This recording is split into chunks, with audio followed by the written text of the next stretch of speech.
পাহাড়ের চূড়াটা দেখো, আর এই জায়গাটা দেখো কি পরিমাণ বিউটিফুল জায়গা। হ্যালো বন্ধুরা, আমাদের কিন্তু পুরুলিয়া ঘোরার পার্ট 4 নিয়ে চলে এসেছি। তো পুরুলিয়া জায়গাটা অনেক বড় আর অনেকটা টাইম ধরে আমরা ঘুরেছি, তো সব তো একসাথে তোমাদের দেখাতে পারবো না, তাই পার্ট বাই পার্ট কিন্তু তোমাদের সাথে শেয়ার করছি। অনেক ঘোরার জায়গা আছে, আসলে পুরো জায়গাটাই ঘোরার মতো, যেখানেই যাবে সেটাই যেন একটা দেখার জায়গা। তো অলরেডি তোমাদের আমি দেখিয়েছিলাম আগের ব্লগে যে আমরা দুটো ফলস দেখতে গিয়েছিলাম, একটা বামনি ফলস, একটা টুরগা ফলস, বা টুরগা ফলস যাই বলে। ওখান থেকে কিন্তু আমরা বেরিয়ে যাচ্ছি নেক্সট ডেস্টিনেশনের উদ্দেশ্যে। আর এখানে দেখো অনেকটা উপরে আছি আমরা পাহাড়ের, যেটা বুঝতেই পারছো নিচের দিকের রাস্তাটা কতখানি নিচু আর আমরা কতখানি উঁচুতে আছি। তো অযোধ্যা পাহাড়ের একদম উঁচুর দিকেই আছি। আর পাহাড়গুলো কিন্তু একদম সবুজ সতেজ, খুব সুন্দর লাগছে, কারণ গিয়েছিলাম হচ্ছে বর্ষাকালে। একটু কাঁচা রাস্তা আর এদিকে ঘুরে ঘুরে খেজুর গাছ দেখো। এইদিকে শীতকালে এলে খেজুরের রস পাবে, গুড়, গরমকালে পাবে না। পিছনের রাস্তা অনেকটা কাঁচা ছিল, তো আমরা ফার্স্টে ভেবেছিলাম এই রাস্তা দিয়ে আমরা আরও কিছু ড্যামে যেতে পারবো, কিন্তু পরে দেখলাম যে না, এই রাস্তাটা নয়, অন্য রাস্তা দিয়ে যেতে হবে। তবে এই রাস্তা দিয়ে কোথায় যাওয়া যায় সেটাই কিন্তু আমরা যাচ্ছিলাম। আমি যেতে যেতে দেখলাম এদিকে রয়েছে একটা সুন্দর মন্দির, আর এই সাইড থেকে যেটা দেখছো এটাই কিন্তু ড্যামের রাস্তাটা। আর এই ড্যামটা মানে উপর থেকে যেটা দেখা যাবে সেটা হচ্ছে নিচে ঢোকার পথেই তোমাদের যেটা দেখালাম, ওই সুন্দর একটা জলের মতো একটা জলের জায়গা, তো ওটাই। আর সাইড থেকে যে নিচের রাস্তাটা দেখছো ওটাই কিন্তু যাচ্ছে মন্দিরের দিকে। তো চলো মন্দিরটা ঘুরে দেখাই। তো আমরা এতখানি উঁচু থেকে দেখো এখন হচ্ছে নিচে নেমে চলে এসেছি এই জায়গাটায়। এখানটা বেশ নোংরা, এখানে মন্দির আছে, শিব মন্দির, আর বাইকগুলো এরা রাখবে এখানে।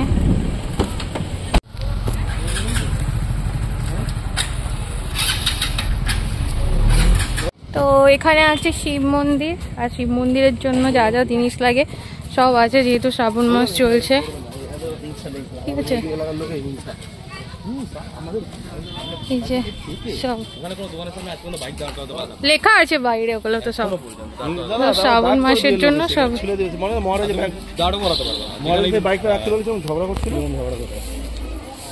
মন্দির দেখতে হবে, এই তো মন্দির, আরো মন্দির আছে, বাহ ভালো। তো মন্দিরটা দেখে নি, দাঁড়া। আরে এই মন্দিরটা, হ্যাঁ মন্দির আছে দেখো, মন্দিরের ভিতরে ছাগল ঢুকে গেছে।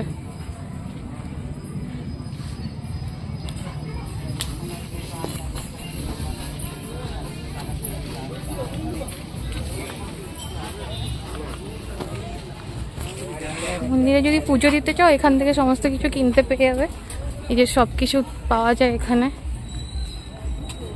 আচ্ছা মন্দির, কুয়ো আছে দেখো।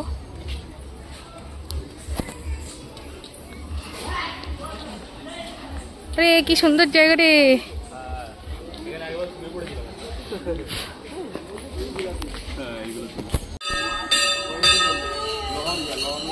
আচ্ছা এটা হচ্ছে গিয়ে লহরিয়া বাবা ধাম, এখানে প্রচুর মানুষ আছে। ভেতরে সব প্রসাদ নেওয়ার জন্য দোকান টোকান আছে, দেখতেই পাচ্ছ। বিবাহ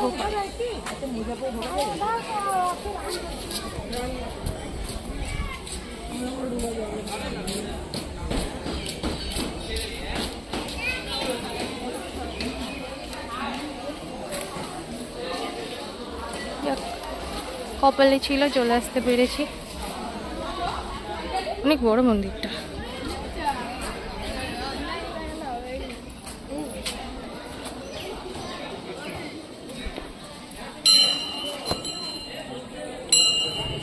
ওইদিকে আরো একটা মন্দির আছে।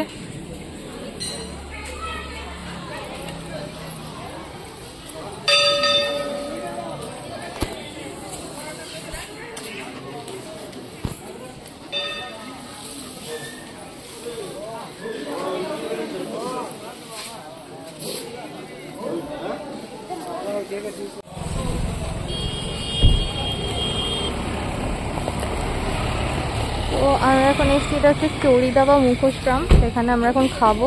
এই হোটেলটা এসছি, নাম হচ্ছে টাটা হোটেল। এখানে বাইকগুলো রেখেছে, সবাই এখানে আসছে আর খেতে। দেখা যাক ভেতরে জায়গা পাই কিনা। এই হচ্ছে রাস্তা। এই হচ্ছে হোটেলের ভেতরটা। আমরা একটা টেবিল নিয়ে বসেছি। সব থেকে ভালো ভিউ তো বাইরে।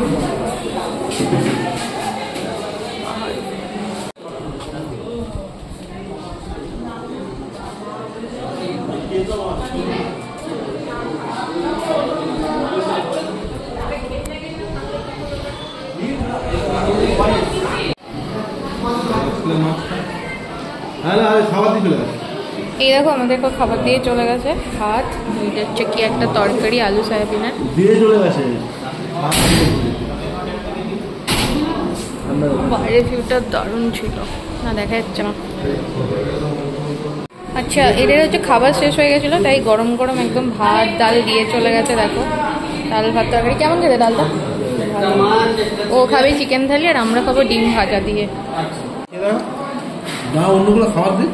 এই হচ্ছে চিকেন দিয়ে গেছে। চিকেন থালির দাম হচ্ছে 120 টাকা। আলু ভাজাটা হেভি দিতে, আলু ভাজা দারুণ। আলু ভাজা তোকে আলু ভাজা দেয়নি?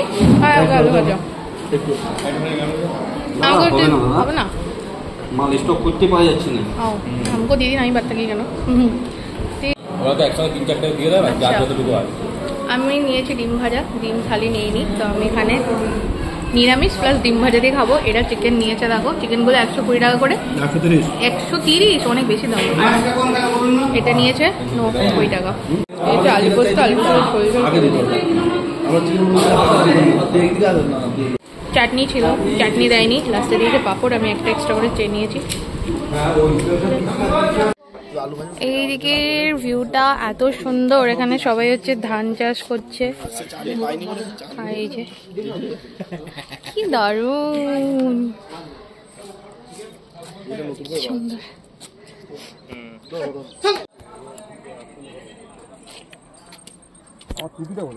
এবার আমরা যাবো সামনের দিকে, খয়রা বেড়া।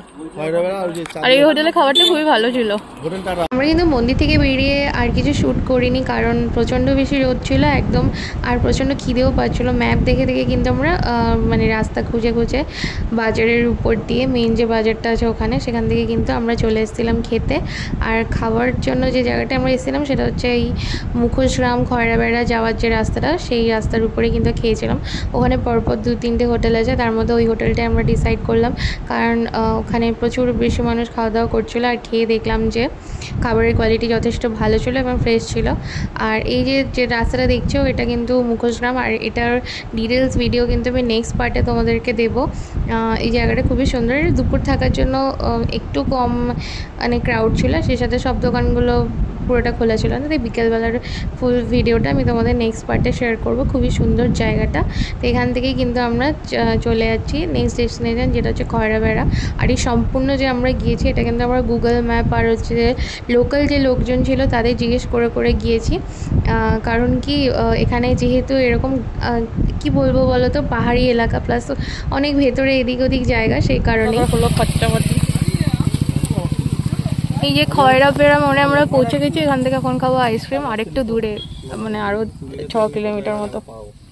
তো এইটা নিলাম, দেখো রসমালাই কুলফি 10 টাকা, এই 20 টাকা দাম। এটা চলে যাবে এখন। প্রচুর বাগান, গাটি গাটি প্রচুর বাগান।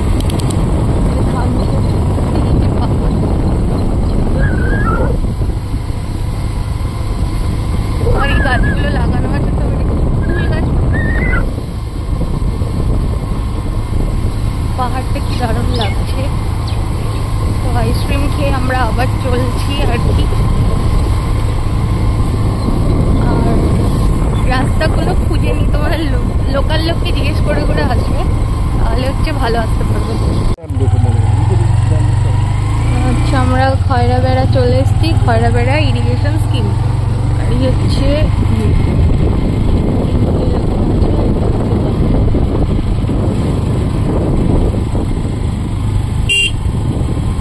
ভিতরে একটা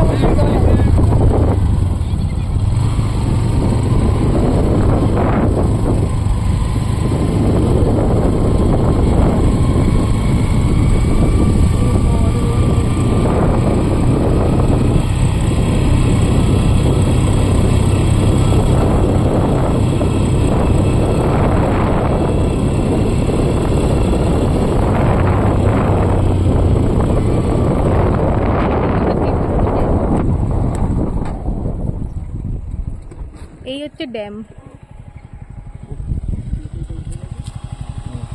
নামবো? ভালো, ইন্টারন্যাশনাল লেভেলে ভাইরাল হবে। তোকে স্যাক্রিফাইস করে আমার হচ্ছে চ্যানেল দাঁড়িয়ে যাবে, ঠিক আছে? তারপর তোর একটা মূর্তি আমি বানিয়ে দেবো, চিন্তা করিস না। তারপরে তুই যাই বানাবি না কেন, আমাকে নিয়ে যাই বানাবে, তারপরে ভিডিও ভাইরাল মানে তুই তাহলে নাম প্লিজ। ওরে ভাই, এদিকে পাহাড়টা কি দারুণ লাগছে, উফ কি বিউটিফুল। আচ্ছা এখন বৃষ্টি পড়ছে আর আমরা চলে এসছি, আর পাহাড়ের চূড়াটা দেখো, আর এই জায়গাটা দেখো কি পরিমাণ বিউটিফুল জায়গা। নিচে হচ্ছে রাস্তা, অনেকটা আমরা রাইড করে এসছি, আর খুব সুন্দর জায়গা, খুবই সুন্দর। এইসব জায়গাগুলো অবশ্যই ভিজিট করো, খুব ভাল লাগছে। দেখো ওই দিক থেকে বৃষ্টি আসছে, আর এখানে প্রচুর ফড়িং উড়ে বেড়াচ্ছে। ওই দিকটা সাদা হয়ে গেছে পুরো, পাহাড়ে বৃষ্টি হলে পুরো সাদা হয়ে যায়। আর রাজ দেখো নিচে চলে গেছে।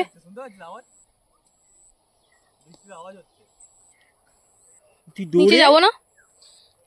যাবো নিচে, বর্ষাতি পড়ে নামতে পারবো নিচে? বর্ষাতি পড়ে ওই দিক থেকে বৃষ্টি আসছে তাড়াতাড়ি। আমি রেনকোট পরবো না এখন, যদি না হয় বৃষ্টি। এই যে ড্যামের এখানে যা দেখছো চারিদিকে যেরকমটা, ন্যাচারালি এক্স্যাক্টলি এরকম কালারটাই ছিল, পুরো গ্রিন, খুব সুন্দর লাগছিল। আর এদিকটায় আরও যেতে পারবে, সেম এরকমই আছে পাহাড় রাস্তা। তো বৃষ্টি আসছিলো বলে আমরা যাইনি, তারপরে বৃষ্টিতে আর কি নিচের দিকে নেমে চলে এলাম। এখানে একটা ছাউনিতে আমরা দাঁড়িয়েছিলাম, সামনেই কিন্তু একটা রিসর্ট আছে। তো এখানে বসে আছি, ওখানটা একটা রিসর্ট আছে ওইদিকে। আর এই যে দোকানটা আছে, এখানে আমরা এখন চা খেলাম। আর বৃষ্টি হচ্ছিলো বলে আর যাওয়াইনি, নিচটা একটু নামার ইচ্ছে ছিল। 10 টাকা করে চা দিতাম। এই সময়টা কিন্তু এখানে হঠাৎ হঠাৎ করে বৃষ্টি নামে, মানে ঝপ করে মেঘ করে তাড়াতাড়ি করে বৃষ্টি নেমে যায়। আমাদের প্লেনের থেকে একটু আলাদা রকম এখানে বৃষ্টিটা, বেশ হঠাৎ হঠাৎ করে বৃষ্টি নেমে যায়, ভালোই লাগে, আবার তাড়াতাড়ি বন্ধ হয়ে যায়। তো বাইকে গেলে ওটাই সঙ্গে করে অবশ্যই রেনকোট ক্যারি করো এই সময়টায় গেলে, মানে জুলাই আগস্ট মাসের দিকে গেলে। তবে বৃষ্টিটা বেশ সুন্দর উপভোগ করছিলাম। তো দেখা হচ্ছে নেক্সট পার্টে, চলো টাটা।